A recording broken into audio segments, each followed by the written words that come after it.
Tapi ini semua adalah aset kelas ya, dan bahan untuk kita bisa membangun sebuah portofolio.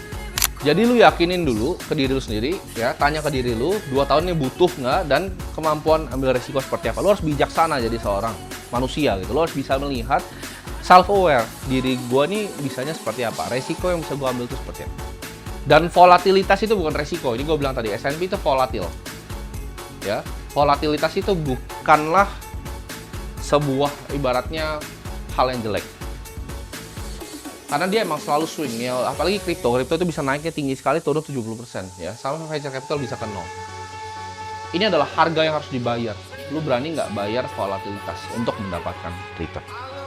Nah, kita akan masuk ke konsep yang keempat, yaitu aset classes. Ini ada hubungannya ya, jadi semuanya itu saling nyambung antara dari compounding interest, risk and return, dan aset classes. Aset classes itu ada apa? Ya, aset class itu kita bilang tadi, ada yang nggak ada resiko, ada yang resikonya lebih moderat, ada yang resikonya lebih kecil, ada resikonya lebih besar. Gitu. Jadi kita harus tahu beberapa aset kelas, dan ini adalah 4 yang ibaratnya fundamental ya dalam investasi. Ini kayak textbook, ini fundamental. Nilai sekarang itu lebih berharga dibanding nilai di masa depan. Ini banyak yang keliru ya, banyak orang yang keliru dengan konsep time value of money ini ya.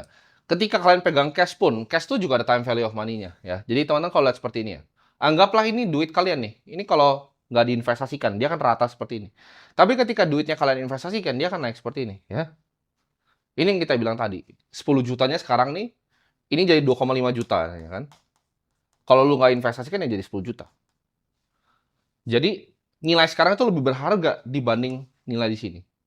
Jadi kalau tawarannya 1 juta sekarang atau 1 juta 10 tahun lagi ya pasti 1 juta sekarang. Karena dalam waktu 10 tahun kalian bisa menginvestasikan 10 jutanya jadi 2,5 juta. Ya. Di situ ketika gue belajar itu dari buku-buku ekonomi klasik, gue pikir ketika gue punya uang sekarang ini jauh lebih berharga dibanding uang di masa depan. Jadi yang harus gue lakukan adalah ketika gue punya uangnya sekarang, semuanya harus gue investasikan. Semuanya gue investasikan. Ya. Intinya konsepnya uang sekarang itu lebih berharga dibanding uang yang kalian dikasih di masa depan. Kalau contoh ya, kalian misalnya punya tabungan ya di rekening misalnya 100 juta rupiah. 100 juta rupiah kalian itu kebanyakan kalian nggak apa-apain ya. Penting untuk kalian tahu, cash itu bahkan sebenarnya berbunga ya. Bukan bunga yang kalian dapat dari bank kalian. Tapi ada namanya money market ya. Kalau di US itu 3-year treasury bill. Jadi cash itu harusnya ngebungain kalian 3-5%. Kalau cash kalian itu ngebunganya 0 ya. Itu aja kalian udah salah dengan konsep time value of money.